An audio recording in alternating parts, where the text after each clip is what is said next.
Sono Karin Fischer. Questo è 10 Minutes to Inspire. Hello, Johan Nilson. Thank you for joining us at Tech.Emotion, our video podcast, 10 Minutes to Inspire. Grazie mille.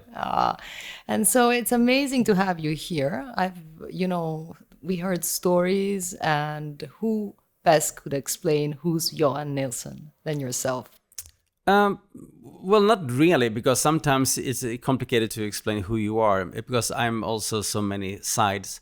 I would say that I'm an adventure activist, that's what they call me. So I travel around the world doing adventures and trying to find areas where help is needed, meaning that in terms of nature, animals, poverty, climate change, different things. And then I take governmental people or people with some power, and I go there and I explain, and then we do a change together. So I'm kind of a window to the world. I've been to 182 countries, so I'm the whole time traveling the world trying to see where can change be done, where is it needed.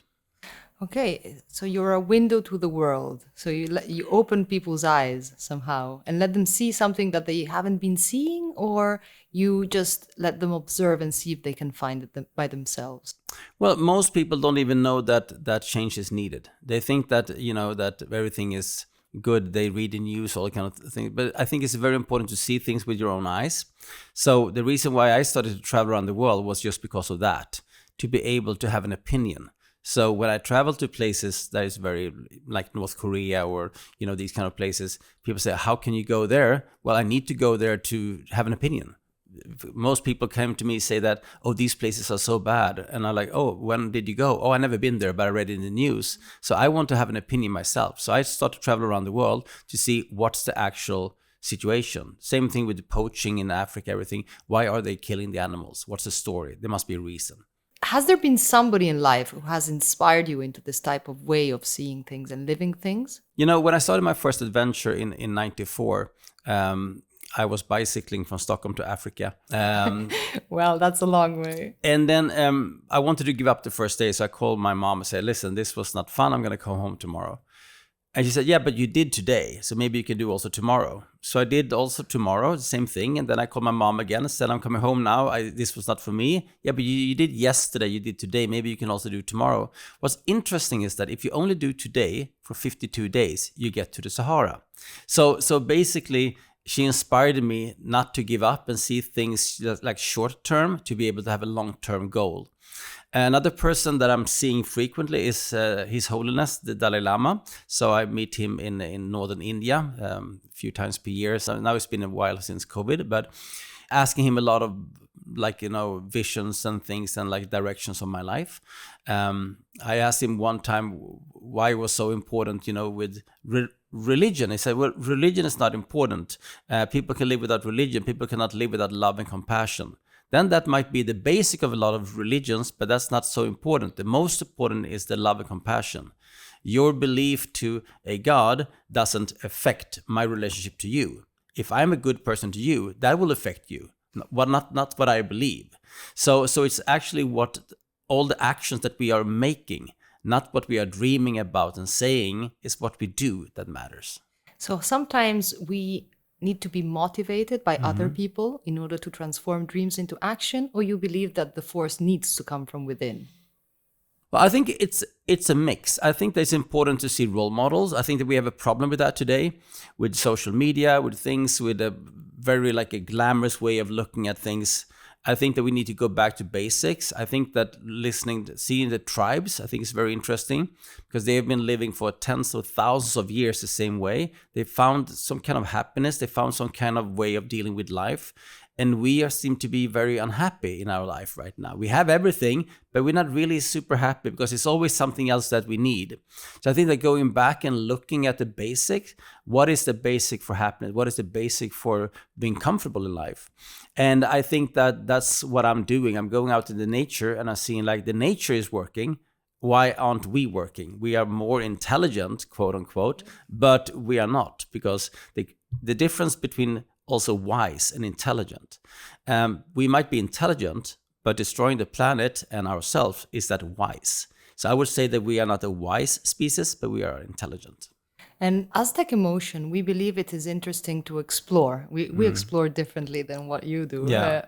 these different type of intelligences. How do you believe that combining different type of intelligences, including the wisdom as a new intelligence, probably, could actually help us save the planet? Well, the first climb I did was 95 Mount McKinley in Alaska. And it was pretty hard to climb for me because I haven't really been climbing before. So it was a 6,000-meter mountain. So I thought that I should read a lot of books about how to climb the mountain. Then I realized what is actually missed out in all these reports is the people that failed. So I started to look who actually did not climb the mountain. So I started to interview people. What are your screw-ups? What's your failures? And that became my most important knowledge. So when I'm going through projects now, for example, when I'm listening to AI and things, I want to hear both sides. So I think it's very, very important because with both sides, you can create like a middle version of it. So I want to hear the experts in AI. I want to hear the people against it. And then together, I want to create some kind of way of moving forward slowly, because I think that this is the new way of solving problems and also our planet. But we need to do it in a way where we need to understand the mistakes that might come from it. So for me, it's a balance between the emotion and the technology, just as, the Tech.Emotion. So I think that both are very, very, very important. You cannot leave the emotions out of the technology. It doesn't work. You always need a side for the other side, right? Yes, a balance. Yeah. To have a whole, you need a mountain. Yeah, exactly. And, and also, I don't believe the word impossible exists. I think that in nature, there's nothing. You have concrete, you have a grass going through the concrete. Like, how is that possible? That's amazing. When I see that, I'm fascinated every single time. But there's so many places that I see, like, how is this even possible? And still, it is possible. So I believe that impossible is a word that we have created, explaining that we don't know how it works. So we need a word for everything. We need yellow, we need blue, we need glass, we need microphone. We need a word explaining what it is. If it doesn't work, if we cannot do it, then we need a word for that. The word we have created is impossible. That doesn't mean it is impossible. Everything is possible. The impossible just takes more time. So meaning that with time, everything will become possible. It's a big difference between very hard and impossible. Most people are saying impossible about things that they cannot do. It doesn't mean that somebody else can do it. So when we're discussing the future of technologies now, when we are describing the future of AI and also solving the problem, everything, we need to be very clear on that it is possible. It might be extremely very hard, but that's not the same thing as impossible, because everything is possible.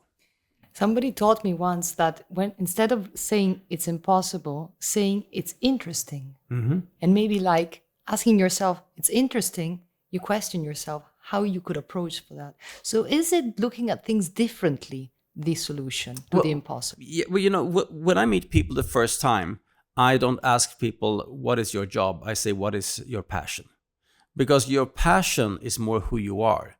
He can be working at the post office, but his passion is collecting stamps. So if I want to get to know him, we would be discussing stamps, not his 9-to-5 job at the post office. So I think that asking the right questions, 2 things that I've learned when I'm traveling around the world is that every place is beautiful, every person is interesting. So I think that it would be an amazing opportunity to know, have you been traveling around Italy?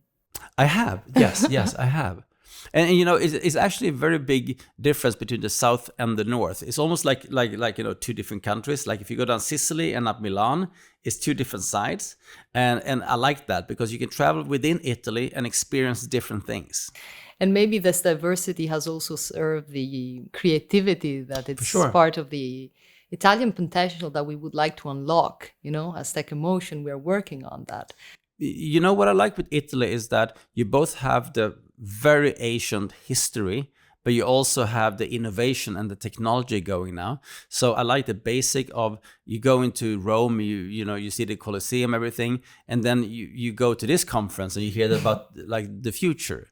It's very interesting to see both sides. So it's the combination, like the intelligences sometimes. I think the balance is the way to live. That's why I think it's so important with Tech.Emotion, that we need to have an emotion, but also to embrace the new world of AI, because we cannot really escape it. We just need to embrace it and understand it. So I think I like the balance, Thank you very much, Johan, for being with us. That was Tech.Emotion, 10 you so minutes much. to inspire.